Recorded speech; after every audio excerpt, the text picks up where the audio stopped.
అందుకే శాస్త్రం కూడా ఒక గమ్మత్తైన మాట చెప్పింది. అష్టోత్తర పూజ అని 108 నామాలతో పూజ. ఏమి ఏ ఋషికి 109వ నామం 106 నామాలు రాయడం రాలేదు, అందరూ 108. ఇప్పుడు అష్టోత్తర శతనామావళి 108 నామాలే రాయడం ఎందుకు, లేకపోతే సహస్రం. ఇటు అష్టోత్తర శతనామ పూజ ఏమిటి, 108 నామాలే ఎందుకుంటావు? 103 కానీ 56 కానీ 81 కానీ ఎందుకుంటావు?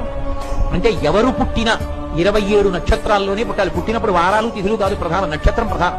జాతకం దాని మీదే ఆధారపడుతుంది. పుట్టుక చావు రెండింటికి నక్షత్రం ప్రధానం. 27 నక్షత్రాల్లో పుడతారు. ఒక్కొక్క నక్షత్రానికి 4 పాదాలు. 27 × 4 108.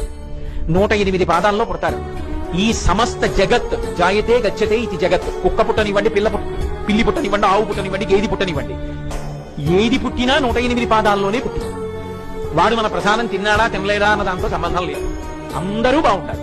అందరూ బాగుండాలని కోరుకున్న విశాల హృదయానికి తార్కాణం ఏమిటంటే 108 నక్షత్ర పాదములలో పుట్టిన వాళ్ళందరూ బాగుండాలని 108 నామాలు చెప్పి పూజ చేస్తారు.